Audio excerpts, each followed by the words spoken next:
Knowing your limits, why smart leaders understand their circle of competence. Warren Buffett once said, "Know your circle of competence and stick within it. The size of that circle is not very important. Knowing its boundaries, however, is vital." But recognizing the boundaries of your own competence isn't as easy as it sounds. Recent research shows that people often overestimate their abilities, drawing a circle far larger than their actual expertise. So, how can you accurately determine these boundaries and avoid the pitfalls of overconfidence? 1. The perils of overconfidence. Why we think we know more than we do. How's your financial literacy? If someone asked you about annualized credit, what would you say? The term might sound familiar, maybe even a bit sophisticated. The reality is, despite sounding legitimate, this term falls outside your circle of competence, or anyone else's, for that matter. Annualized credit doesn't exist. A study used such fabricated terms to gauge people's self-assessed knowledge. A staggering 91% of those surveyed claimed to have knowledge of these non-existent terms, with 60% stating they knew at least a little something about them. Most surprisingly, those who considered themselves financial experts rated their knowledge of these bogus terms the highest. Our perception of our own expertise is often skewed by factors unrelated to actual knowledge, such as the perceived expertise of those around us, the prestige of our education, and even the familiarity of the words in the question we're asked. If people feel like experts, they're more likely to claim knowledge in areas where they're actually clueless. Confidence is a good thing, but it needs to be grounded in reality. True expertise is built on knowledge and experience. It provides an advantage not just in terms of competence, but also in understanding the boundaries of that competence. 2. Discerning true expertise in others. Beyond the bluster.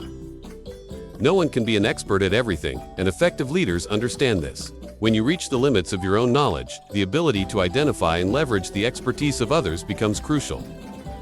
Imagine you're on a hiring panel, choosing between two finalists for a technical role. The first candidate walks in with an air of confidence, speaking eloquently about their past achievements. The second candidate, equally qualified on paper, is more reserved, pausing thoughtfully before answering questions. Many of us are drawn to the first candidate, seeing their confidence as a compelling indicator of competence. However, research suggests that confidence, when not backed by genuine expertise, can lead people to stray far outside their circle of competence.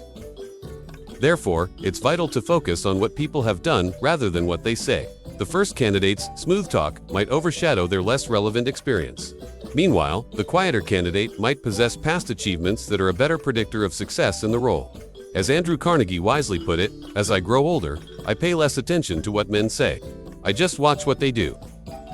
In practical terms, this means evaluating advisors, team members, or partners based on tangible results rather than confidence or eloquence.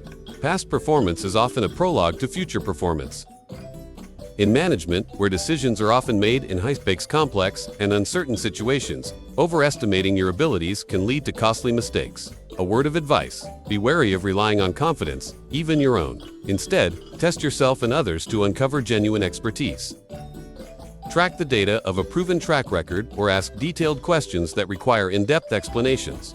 Recognize your limitations by constantly challenging your own assumptions and abilities. Knowing your circle of competence means understanding what you truly know, identifying areas where you need to grow, and seeking out those who have demonstrated their expertise.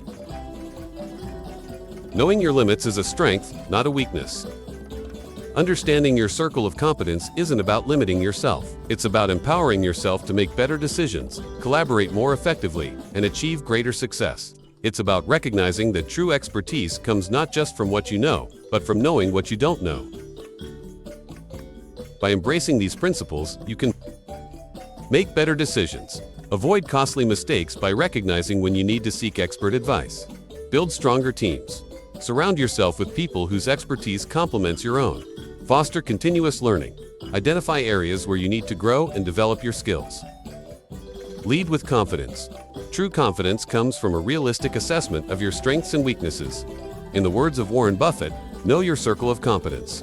It's not about being the smartest person in the room. It's about being the most self-aware, and in the complex world of leadership, that self-awareness is your most valuable asset.